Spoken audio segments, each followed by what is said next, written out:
Hello, welcome back to Blender Sushi Live Noding. In this episode, I'll be sharing with you how I created this procedural 10 donuts. It's the legend of 10 donuts, we can call it, inspired by the legend of 10 rings.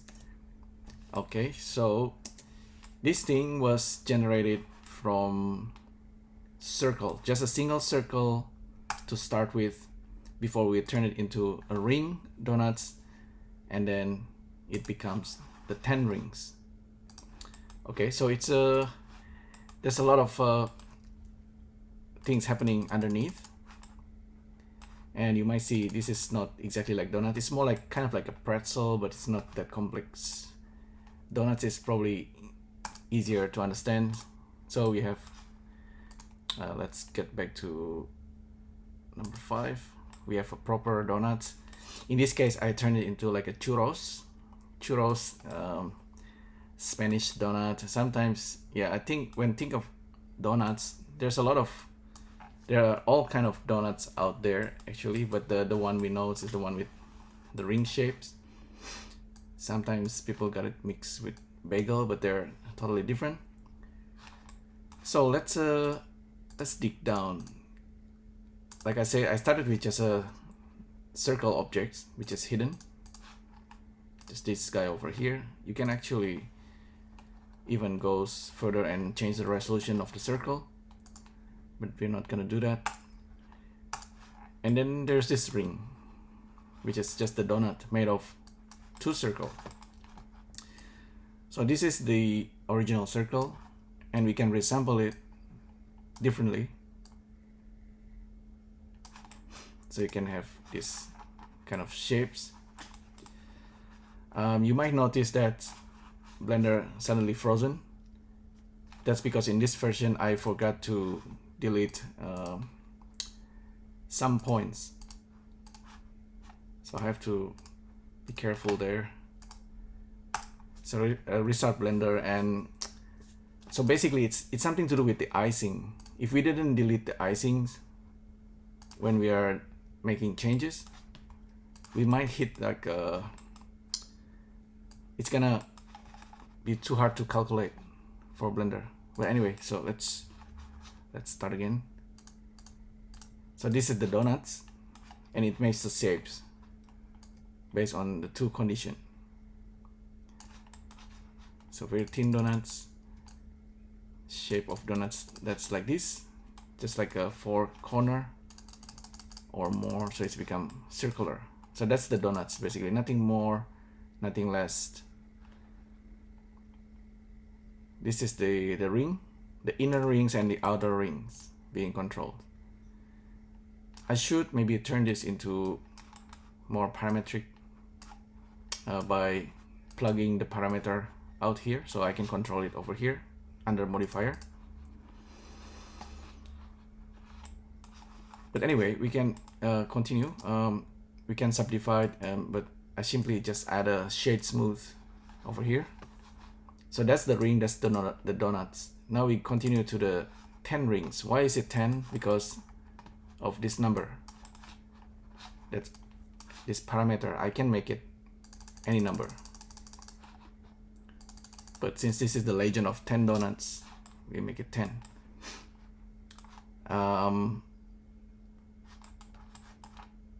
So the donuts have icings on top and bottom, and that's actually thanks to the Raycast nodes. Okay, so the Raycast is doing something in the background. Oh, with the ring, by the way, with the ring, I also forgot. I'm using curve to mesh, and curve to mesh can turn circle into a donuts. This node is really useful. So now with the 10 rings, it's a little bit long, but before we go too far here, we simply use I simply use Raycast to do the icings, and that's really what makes this to work really interestingly. You know, we can put the icing on the top or on the bottom. So this is super useful. What I'm doing here, because I'm simply using a grid, there's a grid up here that I can control. The grid is like circular and have certain design because I subdivided it. So originally it's just a normal grid like this. Now it looks a bit like cheese, but I make it circular so it has nicer shapes.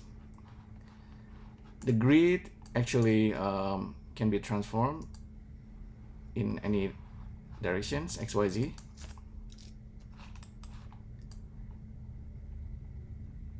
And that's kind of controlling the icing. What's happening here, I have this point distribute, which is distributing like points, and then I project it using Raycast. So create random points somehow, and then Raycast it into the geometry. Okay, so you can control other things like ray length, etc. But keep that 100 meters for now. Maybe it can be smaller. The target geometry, of course, is coming from the ring. So this is important. The ring is a different object mesh. 10 ring is another object on top of that. So kind of like another extra layers. And these 10 rings is using circle once again to create an array, some kind of array. Thanks to the new node curve to points, we can generate as many donuts as we want or as little. But 10 seems to be quite nice for this. And I also have a way to rotate the donuts 90 degrees or different. So different value to rotate the donuts. So it's up to you. Maybe you want to animate the donuts or randomize the donuts in this case, and then animate. So every parameter here is animatable, and you can bake it. You can see how the icing is changing as we rotate and animate.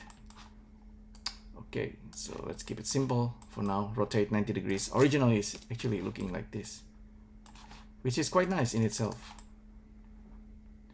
Currently the donut looks a bit like bagel actually, which is super interesting. So back to our 10 donuts. So the curved points make an array of donuts in a circular fashion, and then I simply pass it down into Raycast so we can put the icing on top. So it's a 10 different donuts. I can actually make a different color of donuts using the shader. For now, okay, let's continue with Raycast. I only pipe out 2 different parameters: is hit and hit position. So hit position is for the icing. So points being Raycast into the donuts. So we have these points that become an icing. I am also using is hit, is monitoring is hit. If there's a like weird calculations, if no points hitting the surface, we need to delete it. This node is very, very important. Without these nodes, Blender will be frozen like before. You can invert this thing, so but anyway, keep it like this. You need the delete geometry, and so the rest of them is pretty simple. It's just basically the icing.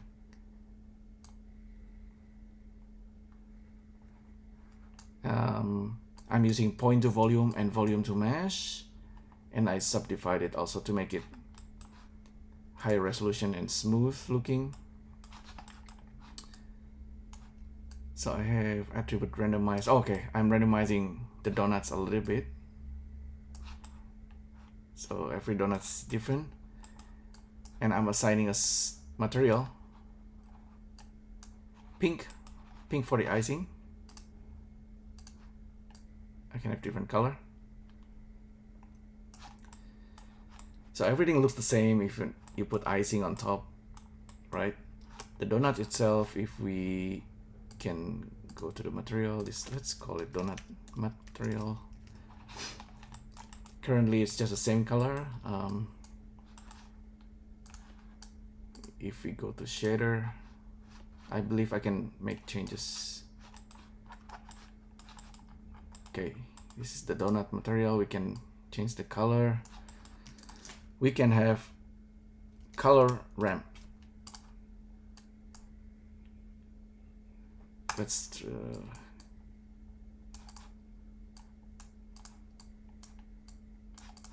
okay, it's black brownish. Okay, this color, with this color we can randomize actually based on geometry, random per island. This might work, it might not work, I don't know. Let's try with cycles. Okay, seems to be working. So cycles with a GPU or CPU, GPU. Okay, now the donuts have different color, but if you put an icing that blends everything together, they look the same. So that's the legend of 10 donuts. I don't know how you maybe interpret this artwork, but I think it's kind of nice. Oh yeah, with the procedural geometry nodes itself, I joined the geometry in the end. So I assign material using nodes, and the output is just this donut. So yeah, I think it's kind of nice. The whole thing's, the person who popularized the donut creations is Mr. of course Andrew Price, Mr. Guru Donut himself. But as the time goes by, we learn about procedural geometry, and we end up with this 10 rings. I don't know, I just feel like making this. I think this is kind of nice and very interesting. Actually, if I save this, the other one. Okay, this is another example where the donut looks totally weird. This is actually because of this value that I'm adjusting. So I can put the icing kind of in between. So this is thanks to the Raycast, that we have this ability to ice the donuts. So we might be able to just have the donut completely covered. So I can increase the voxel amount, the density as well. So it's no longer like a donut. Actually, if you try the donuts in different country, sometimes they actually inject something into the donut as well. So you have like a jelly, donut jelly, or green tea matcha donuts. So every country have donuts. So I think it's quite an important philosophy. All right, so hopefully you find this legend of 10 donuts interesting. We can also call it blend donuts. So it's really something that I like to share with a Blenderians community. All right, so hopefully you find this interesting and useful. Thanks again for tuning in, and I'll see you next time. Thank you. Bye.